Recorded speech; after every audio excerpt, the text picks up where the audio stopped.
അങ്ങനെ ഇരിക്കെ ഒരു ദിവസം സാബുദാന ഖിച്ചടി കഴിക്കാൻ ഒരു മോഹം തോന്നി. സാബുദാന എടുത്തു, ഓവർനൈറ്റ് സോക്ക് ചെയ്തു, പൊട്ടറ്റോ എടുത്തു, കുനുകുന അരിഞ്ഞു, എണ്ണയിലേക്ക് ജീരകം ഇട്ട് നല്ല എന്ന ശബ്ദം വരുമ്പോഴത്തേക്ക് പൊട്ടറ്റോ അരിഞ്ഞത് അതിലേക്ക് ഇടുക. അപ്പം നല്ല ശബ്ദം വരും. ആവശ്യത്തിന് ഉപ്പിടുക. എന്നിട്ട് ചെറുതായി ഒന്ന് ഇളക്കി കൊടുക്കുക. അത് കഴിഞ്ഞ് ലിഡിട്ട് അടച്ച് വെക്കുക. നമ്മൾ മൈക്രോവേവ് ചെയ്ത പീനട്ട്സ് സമയമുണ്ടെങ്കിൽ ഓരോന്നോരോന്നായിട്ട് പീൽ ചെയ്ത് മിക്സിയിലേക്ക് ഇടുക. സമയമില്ലാത്തവരിങ്ങനെ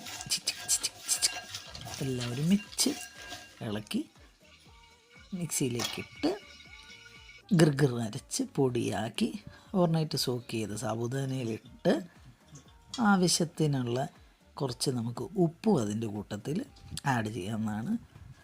ഉപ്പ് ഇട്ടതിന് ശേഷം നമ്മളതിനെ നന്നായി ഒന്ന് ഇളക്കി കൊടുക്കുക. പൊട്ടറ്റോ ഏകദേശമായി ഈ പരുവാകുമ്പോൾ മുളക് കുനുകുന അരിഞ്ഞ് അതിലേക്കിട്ടൊന്ന് വറുത്തെടുക്കുക. എന്നിട്ട് ബാക്കി നമ്മുടെ സാബുദാനയൊക്കെ അതിൻ്റെ അകത്തിട്ട് ചെറുതായിട്ടൊന്ന് വറുത്ത് ഇളക്കി കഴിയുമ്പോഴത്തേക്ക് നമ്മുടെ സാബുദാന റെഡി. ആവി പറക്കുന്ന നല്ല സാബുദാന. അമ്പടി ചിഞ്ചിന്നക്കടി.